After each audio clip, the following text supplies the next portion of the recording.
ஆண்டவராக இயேசு கிறிஸ்துவினை நாம் மகிமைப்படுவதாக இந்த நாளில் உங்கள் யாவரையும் பார்ப்பதில் மிகுந்த சந்தோஷம். நீதிமொழிகள் 24ஆம் அதிகாரம் 10ஆம் வசனத்தில் மிக அழகான ஒரு வார்த்தையை ஞானி எழுதுகிறார். ஆபத்து காலத்தில் நீர் சோர்ந்து போவாய், ஆனால் உன் பலன் குறுகினது என்றார். பொதுவாக ஆபத்து வந்தாலே நம்ம ஐயோ அப்படி ஆச்சு அப்படின்னு சோர்ந்து போயிடும். ஆனால் அவங்க பக்கத்தில் ஒருவர் இருக்கிறார். நான் உன்னை விட்டு விலகுவதும் இல்லை, உன்னை கைவிடுவதும் இல்லை என்று சொன்னவர்.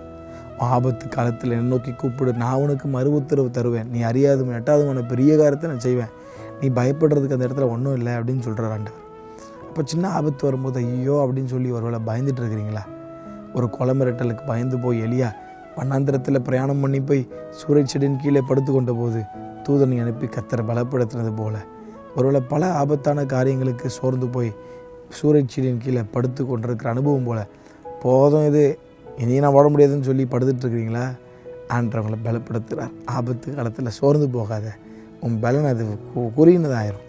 மாறாக ஆபத்து வரும்போது, போராட்டம் வரும்போது சங்கீதக்காரனாகிய தாவீதுக்குள்ள இருந்து விசுவாசத்தை போல நான் மரண இருளில் பள்ளத்தாக்கில் நடந்தாலும் என்னை பயம் அணுகாது, பொல்லாப்பு என்னை அணுகாது, காரணம் தேவரீர் என்னோடு கூட இருக்கிறீர் என்று அறிக்கை செய்து பாருங்கள். ஆபத்து காலத்தில் சோர்ந்து போகாதபடி பலன் கர்த்தர் உங்களுக்கு தருவார். உங்களை நிச்சயமாய் ஆசீர்வதித்து நடத்துவார். கர்த்தர் தாமே எல்லோரையும் ஆசீர்வதிப்பாராக. ஆமென்.